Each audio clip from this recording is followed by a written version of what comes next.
जय सद्गुरु प्रभु महाराज को जय। गुरु ब्रह्मा गुरु विष्णु गुरुदेव महेश्वरः, गुरु साक्षात् परब्रह्मा तस्मै श्री गुरुवे नमः। गुरुवे सर्वलोकानां विषजे भवरोगिणां निधये सर्वविद्यानां श्रीदक्षिणामूर्तये नमः। ओंकारबीजसिद्धान्तं ब्रह्मविद्योपदेशिकं श्रीमन्नारायणं सूर्यं सद्गुरुभ्यो नमो नमः। बृहद्वादिष्टसिद्धान्तं पूर्णबोधोपदेशिकं श्रीवेङ्कटेश्वरयोगीन्द्रं सद्गुरुभ्यो नमो नमः। आत्मानात्मातीतमनिशं केवलात्मोपदेशिकम् श्रीवेमुलरामय्यार्य योगीन्द्रं सद्गुरुभ्यो नमो नमः। चराचरमतीतं च अचलपूर्णोपदेशिकं श्रीपूर्णानन्दपुर्लयार्य सद्गुरुभ्यो नमो नमः। पूर्णबोधसुधानिधिं पूर्वपुण्यफलप्रदम् वेदान्तानन्दसद्गुरुं वेङ्कटरमणार्य गुरुं भजे। पूर्णानन्दपुर्लयार्य पुत्ररत्ना महागुरुं कृष्णानन्दविभुं दैवं कृष्णमूर्ति नमो नमः। परब्रह्मानन्दवर्षं परापरसमादर्शं श्रीज्ञानाज्ञानतीतानन्द श्री अश्वत्थार्या नमोऽस्तु ते। सर्वकालाकालप्रत्यक्षं सर्वोत्तमसुशाश्रितं हिरयिकानन्दगुरुं श्रीवेङ्कटदासार्यं भजे। अस्मद्गुरुसमारम्भं कृष्णसान्दीपमाध्यमाम् ओङ्कारपीठपर्यन्तं वन्दे गुरुपरम्परम्।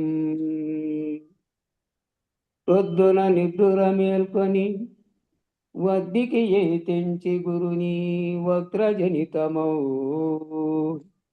కొద్దులు నొక్కి వినుము ఏ ప్రొద్దుది బహుముద్దు సుమ్మి పుట్టినందులకు గురుచరణము పట్టినందులకు నిద్దమౌ భక్తి చే నీ విట్లు చేసితే దిద్ది తీరిచి బోధా తెరువు చూపును నీవు పుట్టినందులకు గురుచరణము పట్టినందులకు. సద్గురు పాదుకాస్తం. శ్రీ సమంజితమవ్యయం పరమ ప్రకాశమగోచరం వేదవర్జితమప్రమేయమనంత మాధ్యమ కల్మషం నిర్మలం నిగమాంతమధ్యమమప్రతర్కమబోధకం ప్రాతరీవ హి మానసాంతర్భావయే గురుపాదుకాం. నాద బిందు కళాత్మకం దశనాద భేద వినోదకం మంత్రరాజ విరాజితం నిజమండలంతర్భాసితం పంచవర్ణమఖండమద్భుతమాది కారణమచ్యుతం ప్రార్థరేవ హి మానసాంతర్భావయేద్గురు పాదుకం. హోమవద్భజిరంతరస్థితమక్షరం నిఖిలాత్మకం కేవలం పరిశుద్ధమేకమజన్మయే ప్రతిరూపకం బ్రహ్మతత్వ వినిశ్చయం నిరతానుమోక్ష సుబోధకం ప్రాతరేవ హి మానసాంతర్భావయే గురు పాదుకాం. బుద్ధిరూపమబుద్ధితం త్రైైక్యకూట నివాసినం నిశ్చలం నిరత ప్రకాశక నిర్మూలం నిజమూలకం పశ్చిమాంతరకేళనం నిజ శుద్ధ సంశమి గోచరం ప్రార్థరేవ హి మానసాంతర్భావయేద్గురు పాదుకం. ఉద్గతం విమలం మనోజ్ఞ విభాషితం పరమానుకం నీలమధ్యసు నీల సన్నిభమాధిబిందు నిజాంశుకం సూక్ష్మకర్ణిక మధ్యమాచిత విద్యుదాది విభాషితం ప్రాతరేవ హి మానసాంతర్భావయే గురు పాదుకాం. పంచవృషేకదేహమనస్కృతుష్క పరస్పరం పంచభూతసకామసట్కసమీరశబ్దముఖేతరం పంచకోశగుణత్రయాది సమస్తధర్మ విలక్షణం ప్రార్థరేవ హి మానసాంతర్భావయేద్గురుపాదుకం. పంచముద్ర సులక్ష్య దర్శన భావమాత్ర నిరూపణం విద్యుదాదిదగద్దగిత్వరుచిర్వినోద వివర్తనం జన్మకాంతరవర్త్యనం విలసద్విలాసమమాయకం ప్రాతరేవ హి మానసాంతర్భావయేద్గురుపాదుకాం. పంచవర్ణశుచిర్వచిత్రవిశుద్ధతత్వవిచారణం చంద్రసూర్యసిదాగ్నిమండలమండితం ఘనచిన్మయం చిత్కళా పరిపూర్ణమంతరతిస్సమాధి నిరీక్షణ ప్రార్థరేవ హి మానసాంతర్భావయేద్గురుపాదుకం. ప్రచారమఖండనాదమనేకవర్ణమరూపకం శబ్దజాలమయం చరాచర జంతుదేహ నివాసినిం చక్రరాజమనాహతోద్భవమేకవర్ణమతః పరం కాతరేవ హి మానసాంతర్భావయేద్గురుపాదుకాం. జన్మ కర్మ విలీని కారణ హేతుభూతమభూతకం జన్మ కర్మ నివారకం రుచిపూరకం భవతారకం నామరూప వివర్జితం నిజయానకం శుభదాయకం ప్రార్థరేవ హి మానసాంతర్భావయేద్గురుపాదుకం. సప్తకాంచన దీప్యమానమహానుమాత్రమరూపకం చంద్రికాంతరతారకైవరముజ్వలం పరమాస్పదం నీలనీరదమధ్యమాస్థిత విద్యుదాది విభాసితం ప్రాతరేవ హి మానసాంతర్భావయేద్గురుపాదుకాం. స్థూల సూక్ష్మ సకారణాంతరకేలనం పరిపాలనం విశ్వతైజస ప్రజ్ఞాన చేతనమంతరాత్మనిజాంశకం సర్వకారణమీశ్వరం నిటలాంతరాల విహారకం ప్రార్థరేవ హి మానసాంతర్భావయేద్గురుపాదుకం. ప్రార్థరేవ హి మానసాంతర్భావయేద్గురుపాదుకం. इति श्रीपादुकास्तवं संपूर्णं. जय सद्गुरु महाराज की जय. జై శ్రీ పూర్ణానంద పుల్లయార్య సద్గురు ప్రో మహారాజుకు జై. ఇందుగల గురుభక్త మండలికు జై. గురు పరంపరముకు జై. జై సద్గురుదేవ. జై గురు. జై గురు. అందరికీ జై గురు. అందరికీ శివరాత్రి మహోత్సవ శుభాకాంక్షలు. శివరాత్రి అంటే మెలకువగా ఉండడం, జాగరూకతతో జాగరణ చేయడం అని అర్థం ఉంటే మన సిద్ధాంతంలో నిరంతరం గురువాక్యం అనే మెలకువలో ఉండడం, దానిని మరవకుండా ఉండడం. జై గురు స్వామి. జయ గురమ్మ. జై మూడ్ చేసుకోండి. మధ్యలో వచ్చేవాళ్ళు, ఇది పొద్దున పూట రికార్డింగ్ అవుతుంది కాబట్టి మధ్యలో ఒకేసారి ముందు టైంకి వచ్చే వాళ్ళంతా జయ గురు చెప్పినా పర్వాలేదు, కానీ మధ్యలో వచ్చేవాళ్ళు మళ్ళీ ఏం చేస్తారంటే లాస్ట్లో చెప్పండి, పర్వాలేదు. కాబట్టి గురువాక్యం మరవకుండా నిరంతరం గుర్తులో ఉండడమే మెలకువ, అదే జాగరణ మన సంప్రదాయంలో. నిర్భయానంద స్వామి బోధామృతంలో భాగంగా పిండాండంలో జ్ఞాతను నేను, బ్రహ్మాండంలో కూటస్థుడు నేను అని తెలిసింది. పిండాండంలో వెష్టిగా ఉన్నప్పుడేమో ఆ వెష్టిగా కూడా నామరూపాత్మకమైనటువంటి నేను కాదు, నేను గుర్తిస్తున్నటువంటి ఏ చైతన్యం గుర్తిస్తోందో, ఏది నాలో ఉండి సర్వమును తెలుసుకుంటోందో ఆ స్థితిలో ఉన్నటువంటి ఏదైతే తెలివి, ఎరుక, జ్ఞానాన్ని తెలుసుకునే జ్ఞానము అంటున్నారో అదే నేను, ఆ జ్ఞాతం నేను. అదే పిండాండ పరిధిలో నుంచి బ్రహ్మాండ పరిధి లేకపోతే బ్రహ్మాండంలో ఉన్న చైతన్యం కూడా దానికి ప్రతిబింబంగా ఉన్నది నేను కాబట్టి అది ఇది ఒకటే కాబట్టి బ్రహ్మాండంలో నేను కూటస్థున్నయ్యా. బ్రహ్మాండ చైతన్యంలో కలిసిపోయినా, వెష్టిగా లేని ఇక్కడ. నా పేరుతోనో నా శరీరంతోనో భావన చెందుతున్నటువంటి స్థితిలో నుంచి జ్ఞాతగా ఉన్నటువంటి వెష్టిలో నుంచి సమిష్టిగా ఉన్నటువంటి బ్రహ్మాండంగా ఉన్నటువంటి చైతన్యం ఏదైతే ఉందో ఆ చైతన్యమైన స్థితిలోకి పోయినా, నేను కూటస్థుడైపోయినా. నేను వెష్టిగా ఏమీ లేను ఇంకా. కాబట్టి ఇప్పుడు ఏమి దృష్టి కలిగింది అంటే సాంఖ్యము ద్వారా వివేకముతో కూడుకున్న విజ్ఞాన దృష్టి. అది సాంఖ్యంలో ద్వారా పొందినటువంటి విజ్ఞాన దృష్టి ఎంతవరకు వచ్చింది నీలో అంటే, అంతకుముందు నేనంటే ఆ పేరుతో కూడుకున్నటువంటి శరీరానికి గుర్తింపు చేసుకున్నావు. విచారణ ద్వారా సాంఖ్యంలో విచారణ చేస్తే నా మూలం ప్రత్యేకంగా ఏమీ లేదు. సమిష్టిగా ఉన్నటువంటి సృష్టికి కారణమైన వస్తువు ఏది ఉందో అదే, అందులో నుంచి నేను వచ్చిందే. అది ఎట్లొచ్చిందో అంటే దానికి కూడా మూలం లేదు. మూలం నేను గుర్తెరుగుతున్న శరీరం అంటే అదే. ఈ శరీరంగా ఉన్నటువంటి జడ వస్తువుగా ఉన్నటువంటి శరీరం కాదు. ఆ గుర్తెరుగుతున్న మూలం లేకుండానే వచ్చింది అది. అది సమిష్టిలో కూడా మూలం లేకుండానే వచ్చింది తనకు తాను కానీ.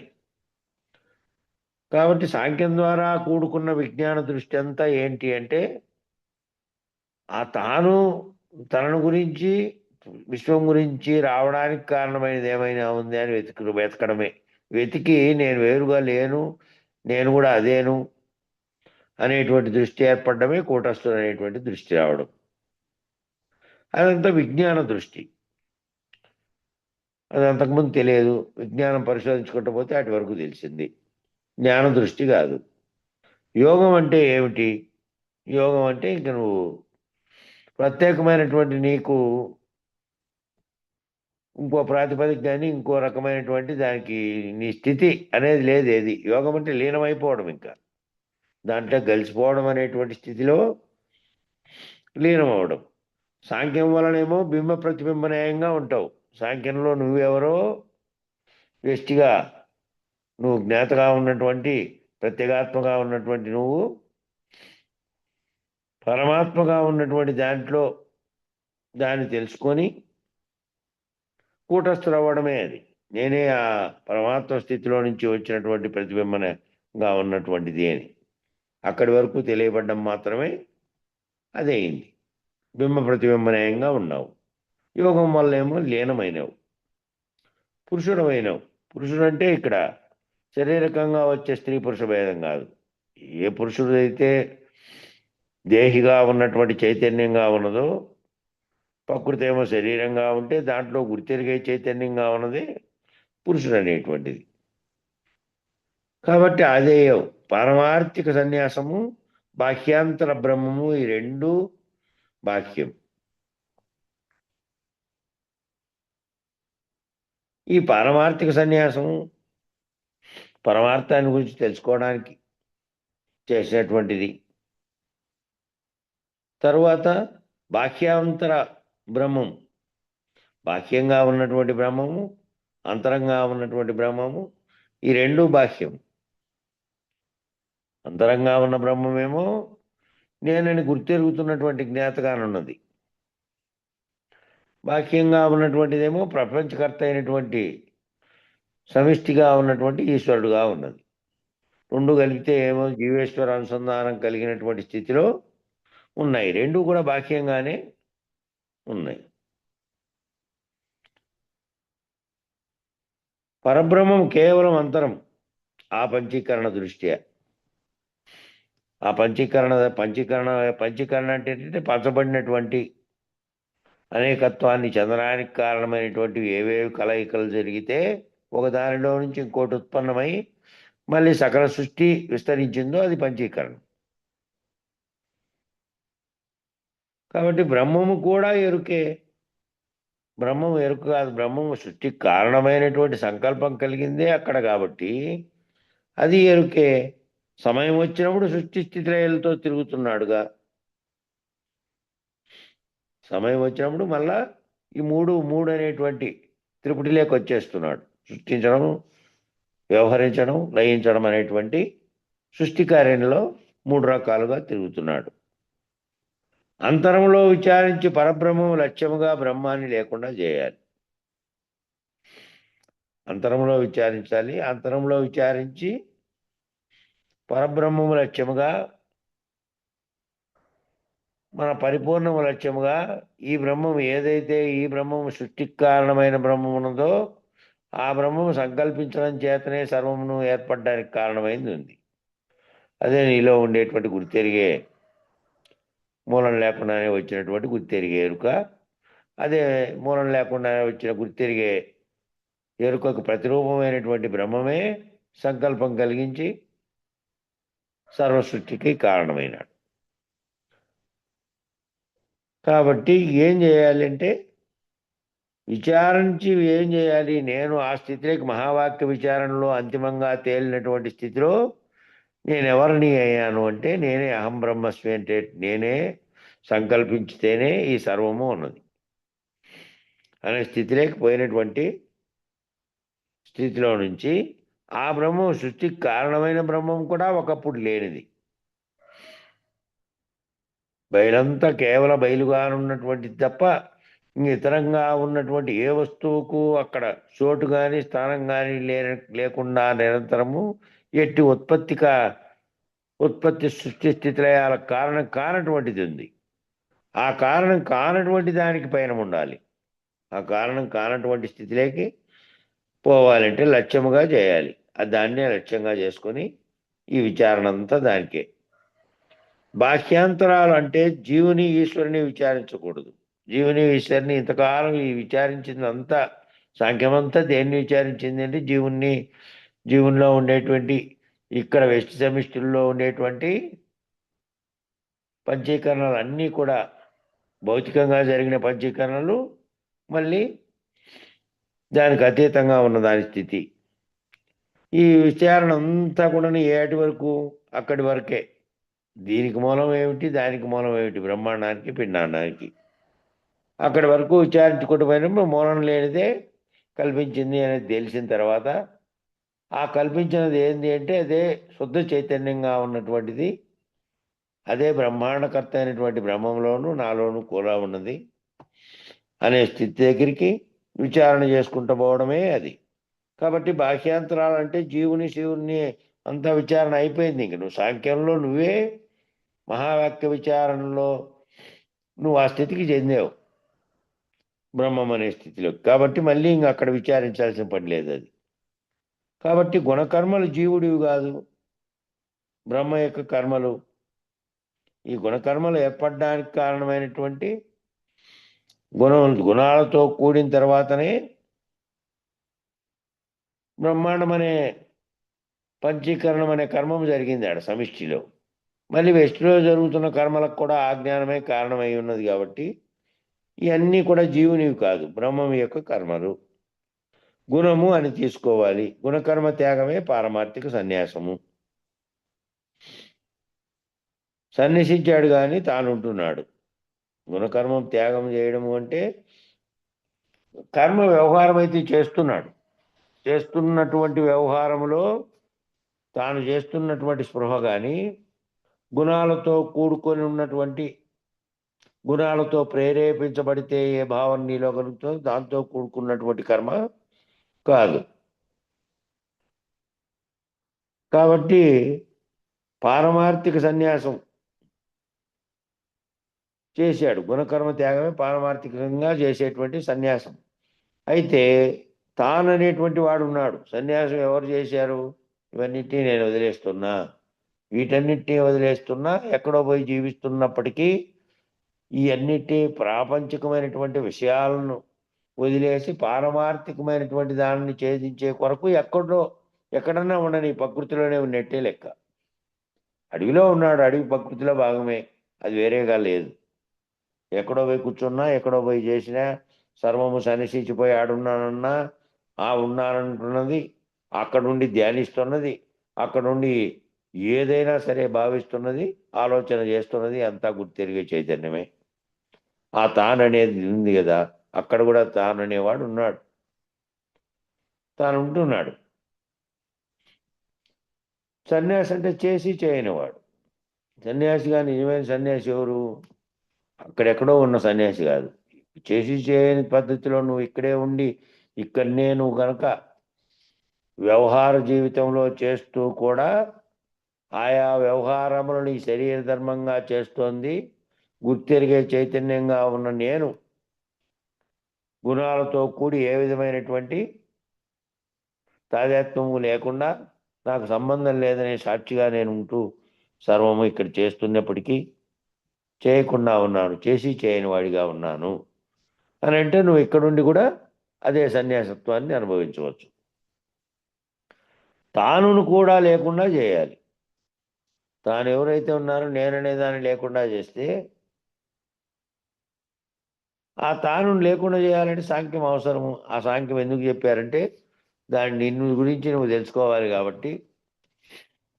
నువ్వు ఎంతకాలం మామూలు జీవుడు ఆ పేరు ఏదైతే పెట్టారో ఎవరయ్యాను అంటే నీ పేరు, నీ తండ్రి పేరు, ఊరి పేరు, వ్యవహారం పేరు, ఈ సర్వము అంతా వచ్చింది నేనుకే. కాబట్టి నేను ఆ స్థితిలో నుంచి ఆ నేనులో నుంచి ఆ నేనుకు పరిణామం ఏదుందో ఆ నేను పరిణమించినటువంటి స్థితి అంతకుముందు ఉన్నటువంటి స్థితిలోకి విచారణ చేసుకుంటూ పోవడమే ఆ సాంఖ్యం. నేను ఏ విధంగా ఈ స్థితిలోకి పరిణామం చెందుకుంటూ వచ్చింది అని. కాబట్టి తాను లేకుండా చేయాలి అంటే సాంఖ్యం అవసరం. ఆ నేను లేకుండా చేయాలంటే సాంఖ్యం అవసరం. సాంఖ్యం తెలియదు, కొత్తగా ఒకడు వచ్చాడు. నీవు లేకుండా పోవడమేనయ్యా పరిపూర్ణము. సరే, పరిపూర్ణము అదే. నువ్వే లేకుండా పోవడం అంటే ఏది? ఎట్లా లేకుండా పోవడము? వాడేమనుకుంటు లేకుండా పోవడం అంటే ఏది? శరీరం చనిపోవడం అనేది లేకుండా పోవడం కాదు కదా.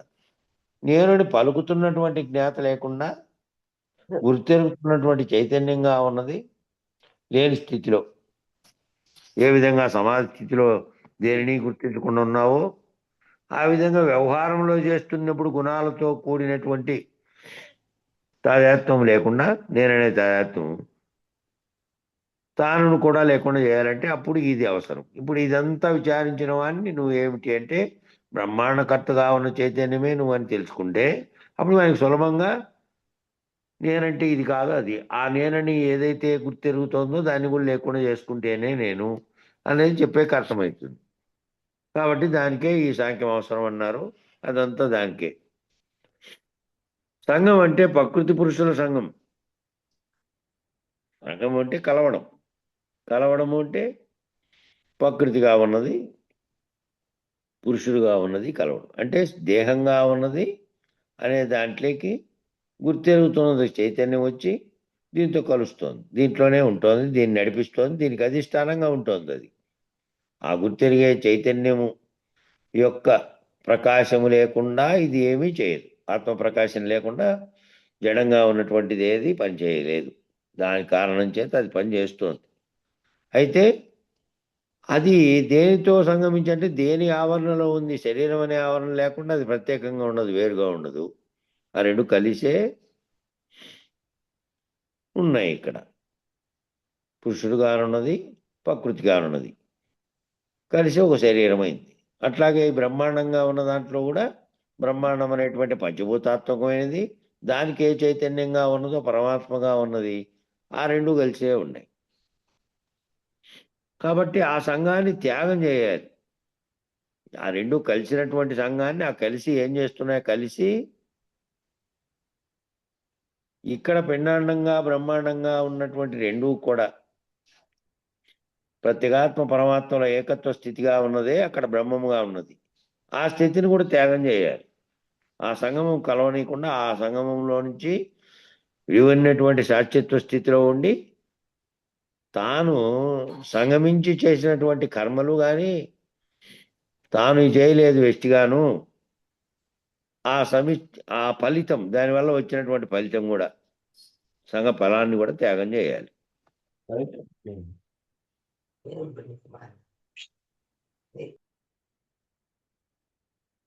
కాబట్టి బ్రహ్మగా సంఘఫల త్యాగం అంటే బ్రహ్మగా ఉన్నదానిని కూడా త్యాగం చేయాలి.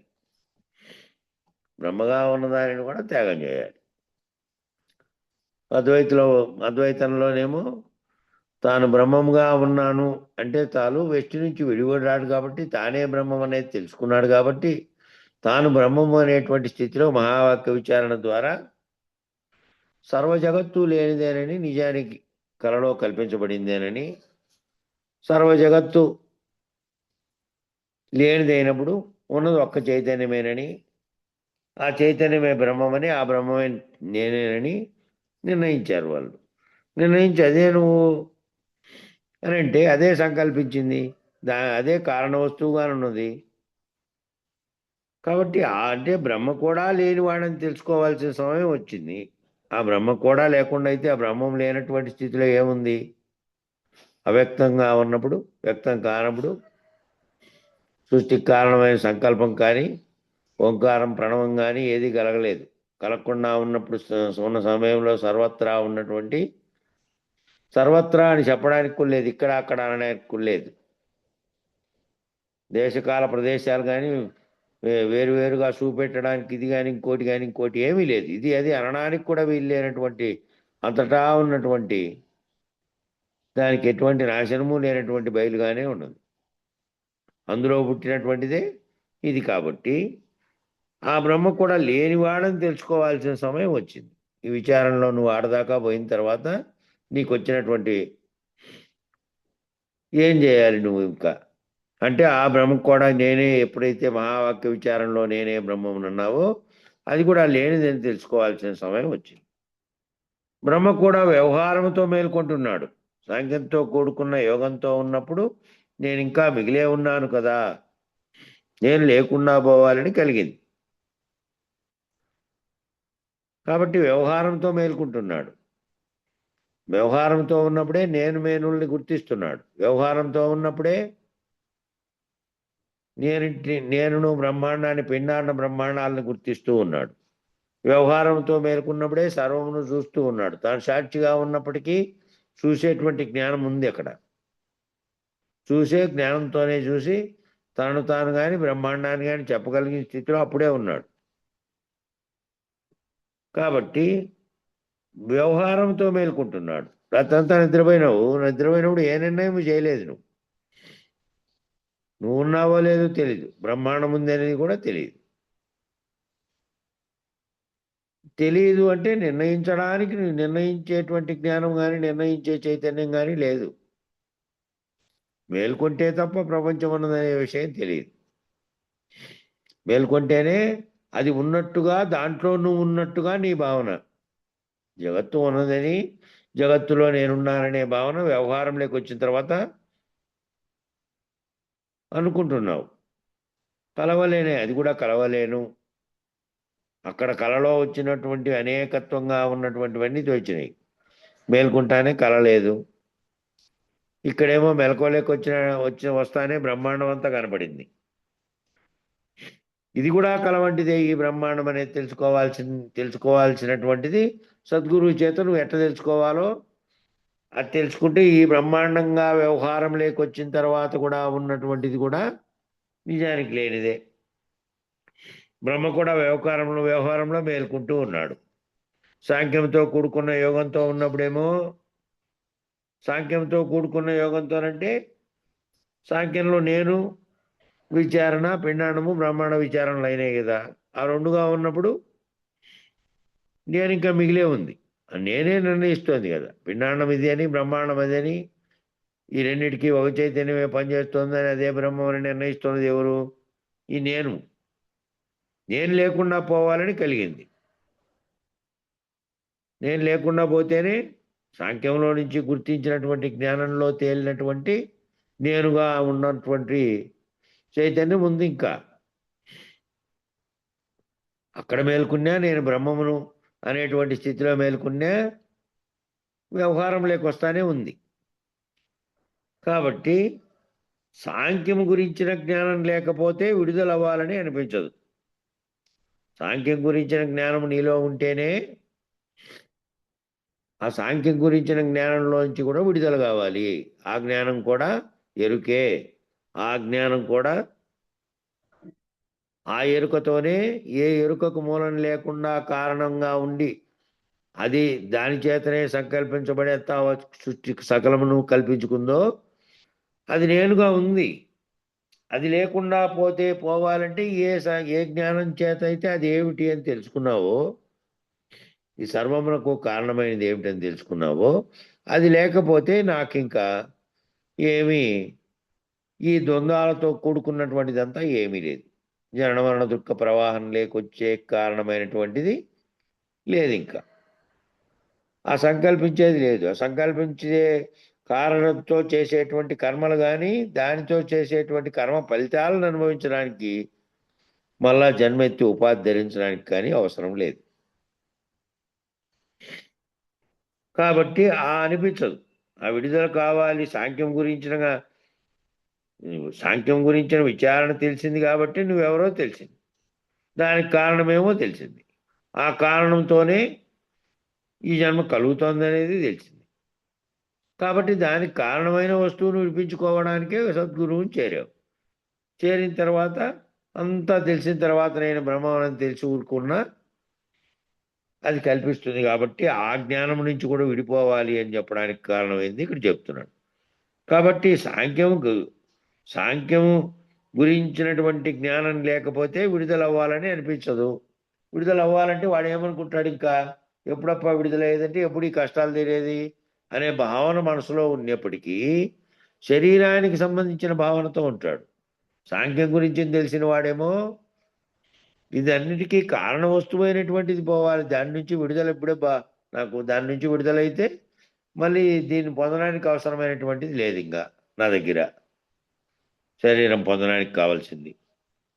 కాబట్టి ఇది తెలిసింది కాబట్టి విడుదల అవ్వాలని అనిపించుతుంది.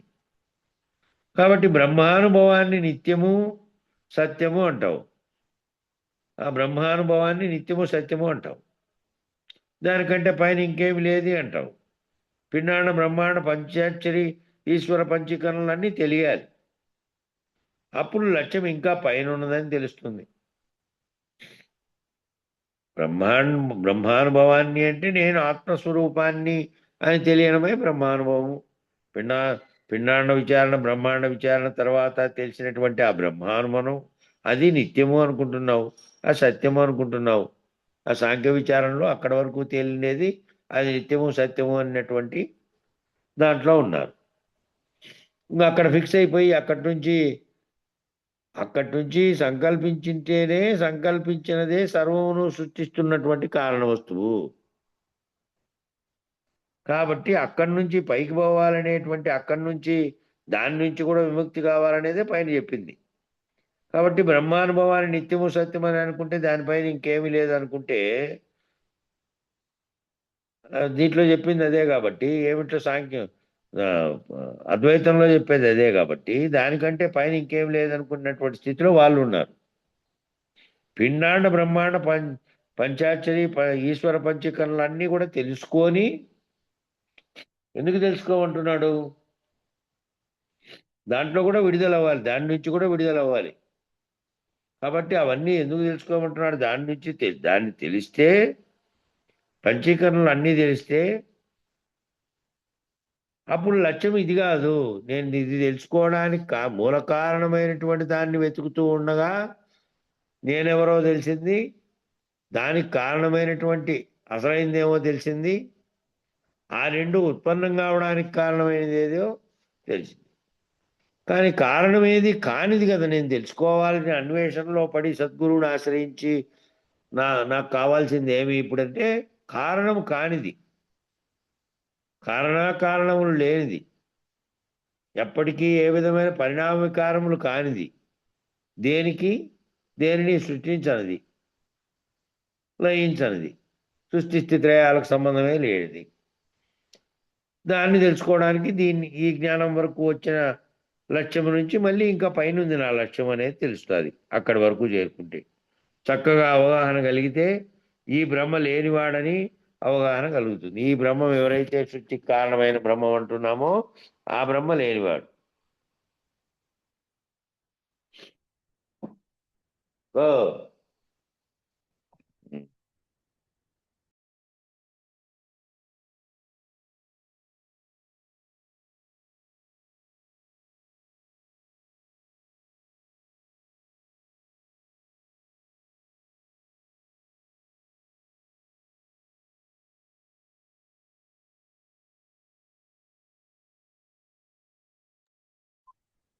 ఉమ్.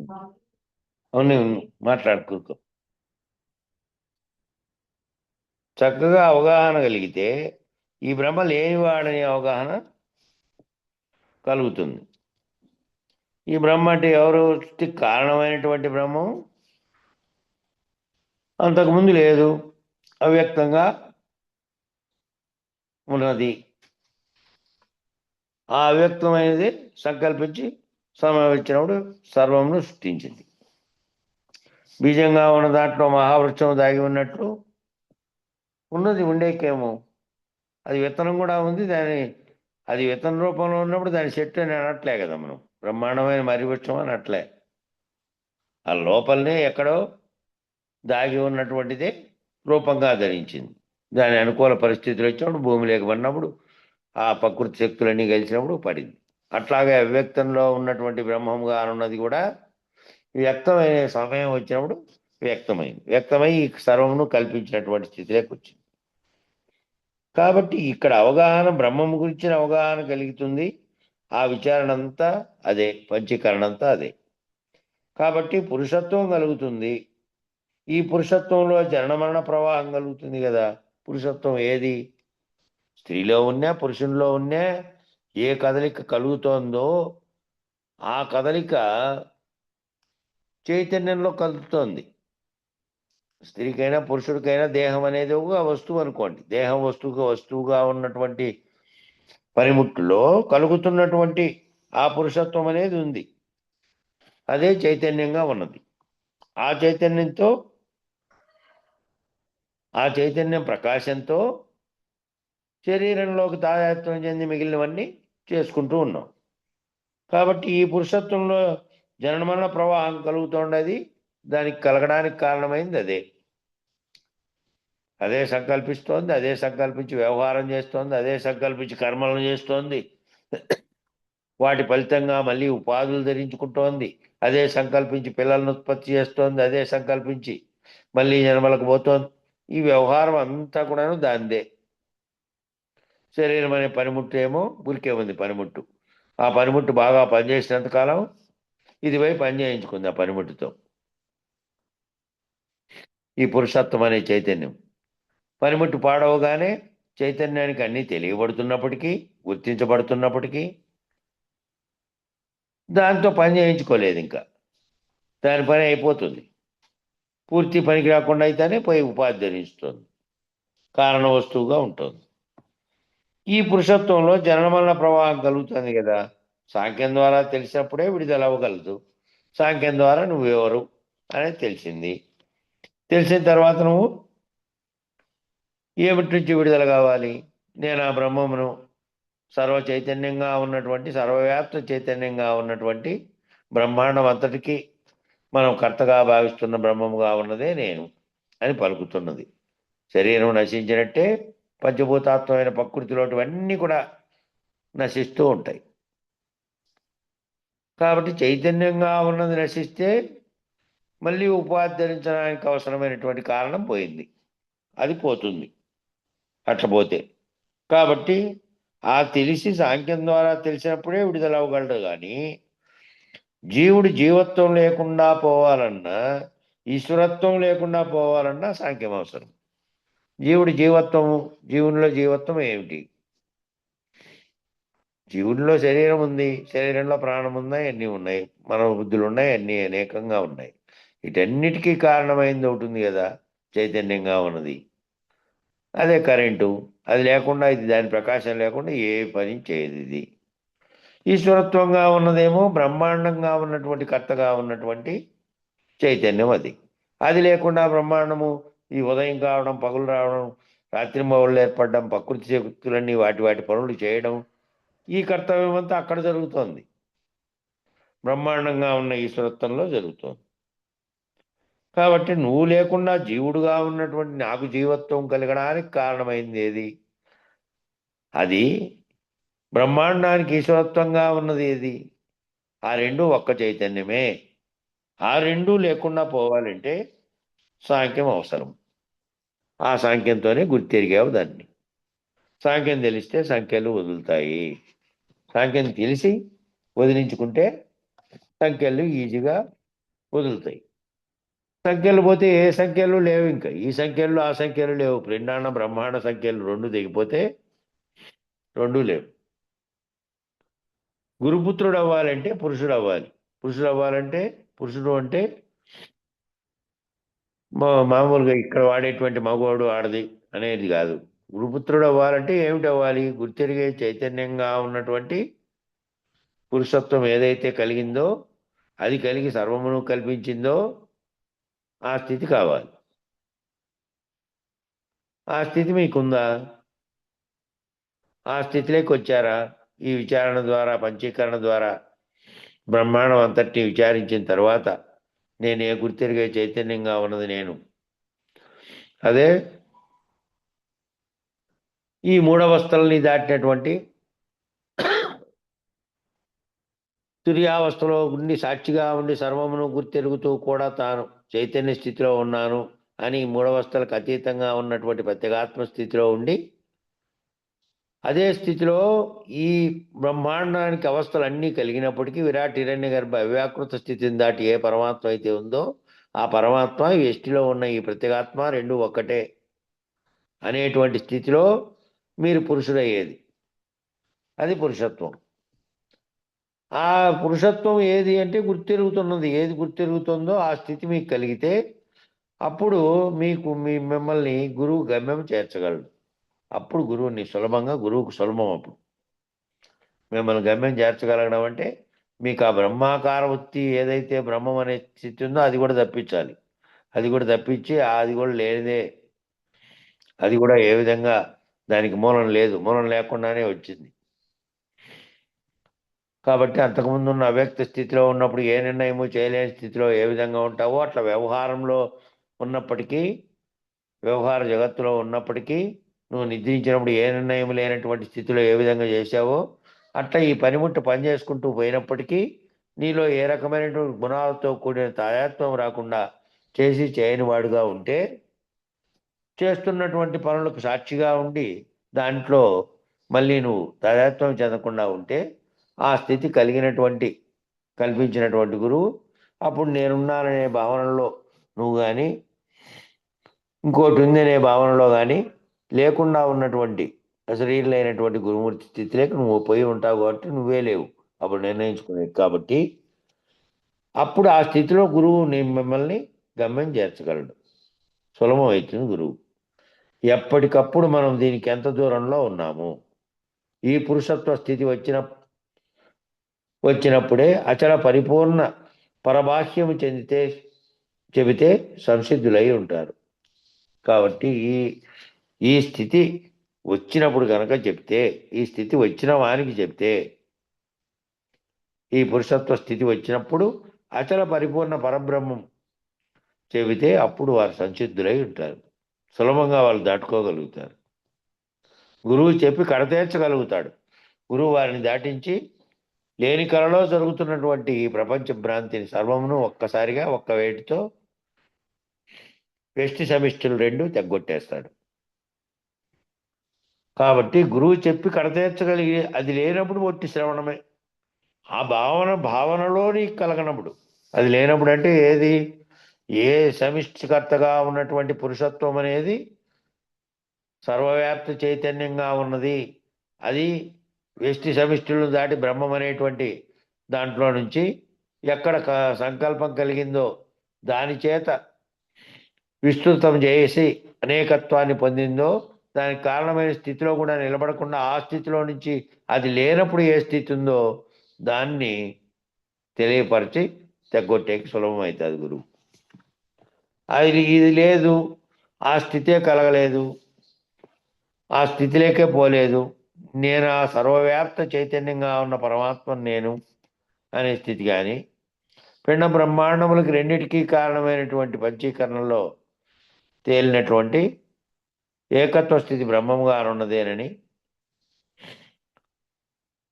అది ఒక కలగనిందని, ఆ కళలో ఈ సర్వబ్రహ్మాండములు తోచినాయని, ఆ కలగలగడానికి కారణమైనటువంటి సమిష్టికర్తే బ్రహ్మమని, వ్యష్టికర్తగా ఉన్నవాడేమో జీవుడని, ఆ రెండింటికి లేనటువంటి స్థితిలో దాకా నువ్వు పురుషత్వం దాకా నేనే ఆ పురుషత్వమైనటువంటి గుర్తెరిగే చైతన్యాన్ని దాకా నువ్వు ప్రయాణం చేయగలిగి ఉంటే కదా.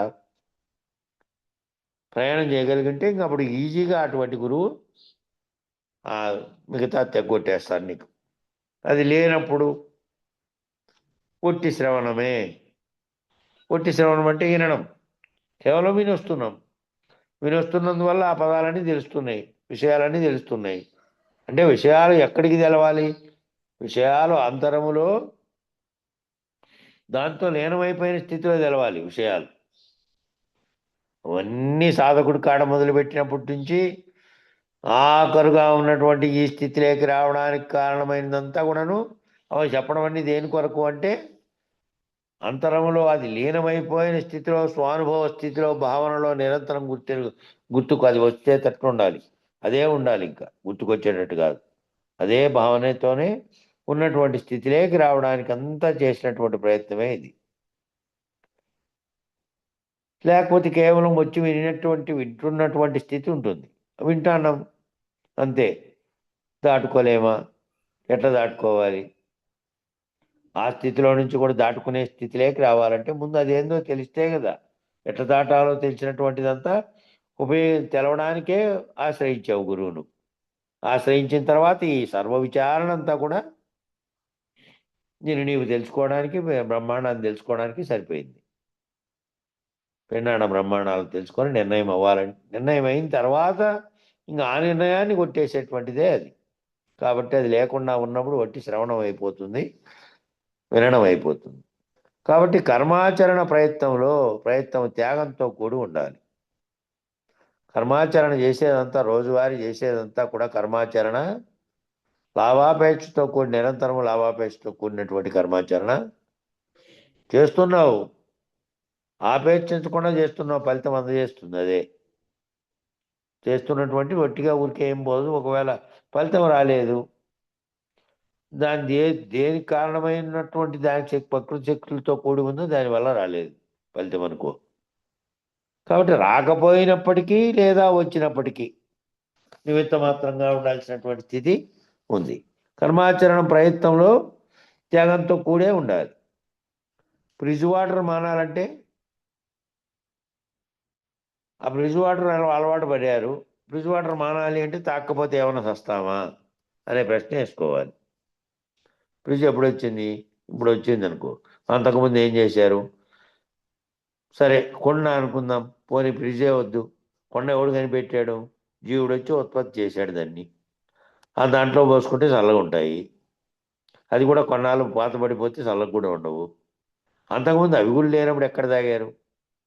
ప్రకృతిలో పారుతున్న నీళ్లు ఎక్కడ పడితే అక్కడ తాగారా లేదా? ఎక్కడ పడితే అక్కడే తాగారు. ఇప్పుడు నిర్మించుకున్నట్టు చెరువులు కూడా లేవు. పారేటప్పుడు భూమి మీద తాగారు, లేదంటే కొంత తవ్వుకొని తాగారు. అందులో ఉత్పత్తి అయితే అవి తాగారు. కాబట్టి ఫ్రిడ్జ్ వాటర్ తాగాలి. ఎండాకాలం విపరీతమైన ఎండలు, దాహం వేసింది.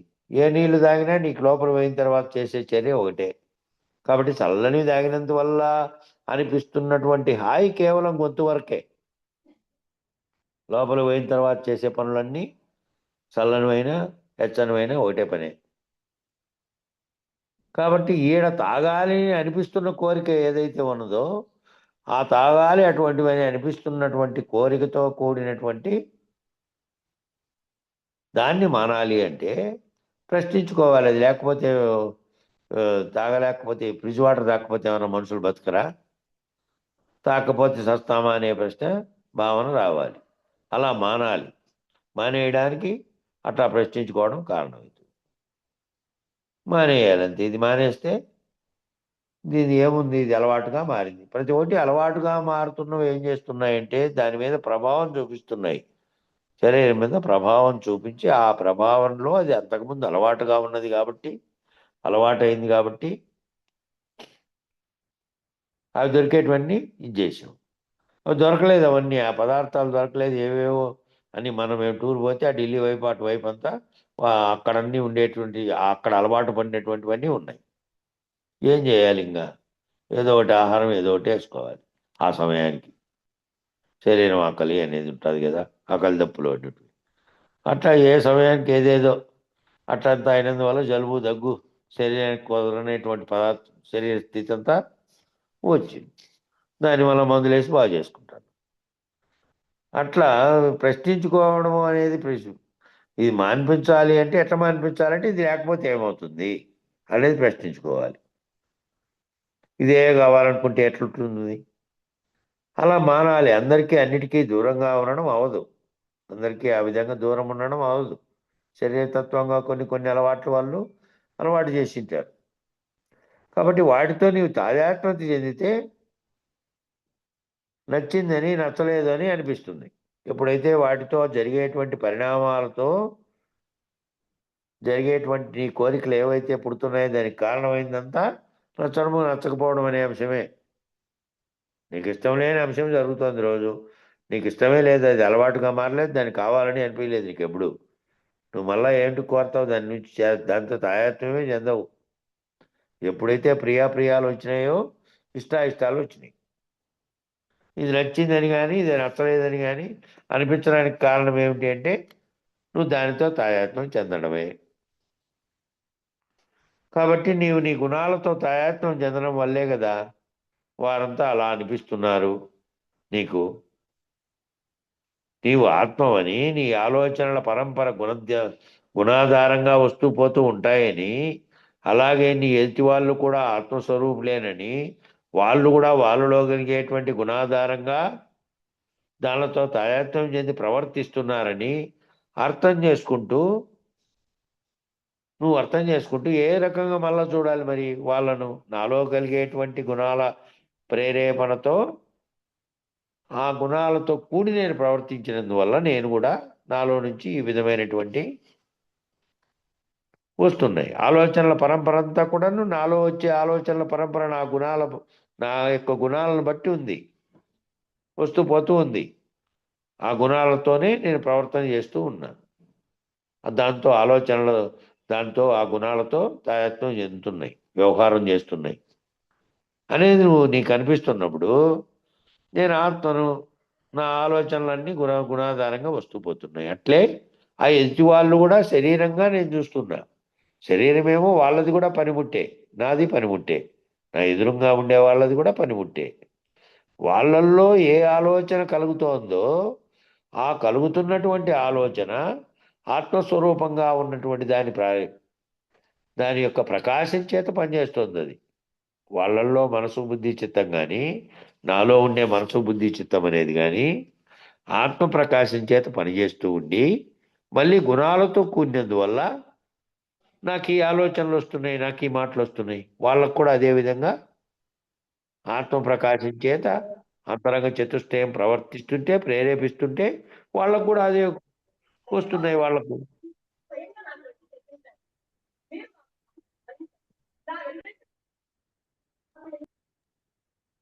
ఊరమ్మా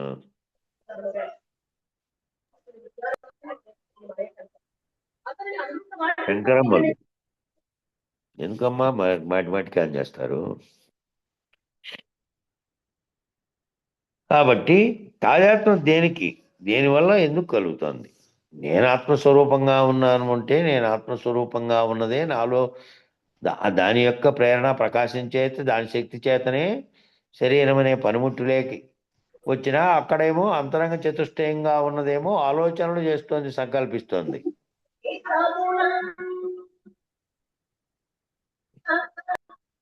ఎవరమ్మా మీరు? శంకరమ్మ, మీరు మ్యూట్ చేసుకోకుండా మీరు ఈ విధంగా రికార్డింగ్లో ఎన్ని రకాలైనటువంటివి వస్తాయో. కాబట్టి నేను ఆత్మస్వరూపంగా ఉంటే నాలో ఉన్నటువంటి ఆ శక్తిగా ఉన్నటువంటిది ఈ ఆలోచనల పరంపర గుణాలతో కలగడానికి కారణమైనది ఏంటంటే దానితోనే కలుగుతోంది. కాబట్టి కలిగి అది పోయి గుణాలతో ప్రవర్తించినప్పుడు ఈ ఆలోచనలు ఈ విధమైనటువంటివన్నీ కలుగుతున్నాయి నాలో. నాకు కలిగినట్లుగానే అవతల వ్యక్తులు కూడా శరీరాలు కాదు, ఆ శరీరాలు ఏమో పనిముట్లుగా ఉన్నాయి. వాళ్ళకు కూడా అంతరంగ చతుష్టయం లేక ఆత్మ ప్రకాశం చేత వచ్చినటువంటిది ఏం చేస్తుంది అంటే గుణాలతో తాయాత్మ్యం చెందుతుంది. ఆయా గుణాలు ప్రవర్తించినప్పుడు ఆయా గుణాల యొక్క చర్యలు శరీరంలో జరిగినప్పుడు ఆ గుణాన్ని బట్టి ప్రవర్తిస్తున్నారు వాళ్ళు కూడాను. వాళ్ళు కూడా గుణాధారంగా ప్రవర్తిస్తున్నారని అర్థం చేసుకుంటూ వాటిని తాదాత్మ్యత లేకుండా చూడు. నీలో కానీ తాదాత్మ్యం చెందిన గుణాలను బట్టి నీలో ప్రేరణ కలుగుతుంది. రజోగుణమైనటువంటిది కలిగితేనేమో నీ కోపతాపాలు కానీ ఇతరత్ర కలిగేటువంటి కలుగుతాయి. తమో గుణంతో కూడితేనేమో అజ్ఞానంతో కూడినటువంటి ఇవన్నీ వస్తున్నాయి, ఆలోచనలన్నీ ఏవైనా. సత్వగుణంతో చూసినప్పుడేమో ఉత్తమంగా అయినప్పటికీ కూడా ఉత్తమ భావాలు ఉత్తమమైనటువంటి కోపతాపాలు లేకుండా ఉన్నప్పటికీ అది ఒక గుణమే కాబట్టి ఆ గుణము కూడా ఒక రకమైనటువంటి ప్రవర్తన నీలో కల్పింపజేస్తోంది కాబట్టి నువ్వు దాంతో తాదాత్మ్యం చెందుతూ ఉన్నావు. 3 గుణాలలోనూ 3 రకాలైనటువంటి ప్రవర్తనలు ఉన్నాయి. అది లేని స్థితిలో నువ్వు చూడాలంటే ఆ గుణాల చేత తాదాత్మ్యం చెందడం వల్ల కలుగుతున్నది అనే భావనతో నీలేకి నువ్వు చూసుకో. వాళ్ళలేకి చూసినప్పుడు కూడా వాళ్ళకు కూడా కారణం అదే. అసలైనటువంటి ఆత్మస్వరూపానికి ఏ రకమైనటువంటిది లేదు, ఏ రకమైన తాదాత్మ్యత లేదు. దాని ప్రకాశం చేతనే ఉన్నప్పటికీ అది సమిష్టిలో బ్రహ్మంగా ఉంది, నీలో గుర్తెరిగే చైతన్యంగా ఎరుకగా ఉన్నది. రెండు ఒక్కటిగానే ఉన్నాయి. ఆ రెండు కూడా కేవల ప్రకాశంగా ఉన్నాయి. వాటి చేత, వాటి ప్రకాశం చేత, వాటి యొక్క శక్తి చేత ఏవై పనిచేస్తున్నాయో నాలో కానీ నా ఎదురుగా ఉన్న వాళ్ళలో కానీ అవి గుణాలతో కూడుతున్నాయి. ఆ ఆలోచనల గుణాలతో కూడడానికి కారణం ఆ మనసు అనేటువంటి అంతరంగ మనసు, బుద్ధి, చిత్తం, అహంకారం అనేటువంటిది తాదాత్మ్యం చెంది ఆయా గుణాలలో ప్రవర్తించడం వల్ల కలుగుతోంది అనే భావన నీలోకి రావాలి. అప్పుడు నీలో అవతల వాళ్ళలో జరిగే గుణాలతో కూడా నువ్వు ప్రేరేపణ కానటువంటి అవతల వాళ్ళలో గుణాలతో వాళ్ళు ప్రవర్తించినప్పటికీ గుణాలతో కూడినటువంటిది అంతరంగంగా ఉన్నటువంటిది పనిచేస్తుంది. ఆత్మస్వరూపంగా ఉన్నారు వాళ్ళు, నేను కూడా ఆత్మస్వరూపంగా ఉన్నా కాబట్టి వాటితో తాదాత్మ్యత అనేది లేదు. వాటిని వేరు చేసి చూడాల్సినటువంటి తత్వం నాలో ఉండాలనే భావన నీకు కలగాలి. అప్పుడు ఏ రకమైనటువంటి ఆ రకమైనటువంటి ప్రేరేపణలు లేనటువంటి బ్రహ్మముగా నీవు అయినటువంటి నిజస్థితిని నువ్వు అనుభవించాలంటే నువ్వు అన్ని విషయాల్లో, వ్యవహార విషయాల్లో ఏ రకమైన వ్యవహారం అనేది జరగని ఆ వ్యవహార విషయంలో ఆత్మస్వరూపంగా ఉన్న దాని పాత్ర ఏమీ లేదు. లోపల ఉన్నటువంటి దాన్ని గుణాలతో కూడి ప్రవర్తిస్తుంది. దాంట్లో నుంచి విడివడి చూడాల్సినటువంటి జ్ఞానంతో నువ్వు ప్రవర్తించాలి అనేటువంటి చెప్పారు. తాదాత్మ్యత అనేది లేకుండా చేయమని అక్కడి వరకు చెప్పుకుందాం. ఆ పేరా నుంచి రేపు చెబుతున్నాం. రేపు చెబుదాం. మంగళం చెప్పండి, టైం దాటిపోయింది. జై సద్గురు బ్రో మహారాజుకు జై. సులభంబు అచల మార్గము తెలిపెడి సద్గురుడు నీకు ధీరుండైనన్ తెలియంగవచ్చు సర్వము కలితియు గల గురువు అయినా కడగండ్లే గదరా తీరక భ్రాంతి తపనాలుండునురా చలనంబు లేని ఈ స్థిరబోధ వినుచున్నా ఫలితాము నీకెప్పుడు ప్రత్యక్షముగా నుండు కడగండ్లే గదరా తీరక భ్రాంతి తపనాలుండునురా.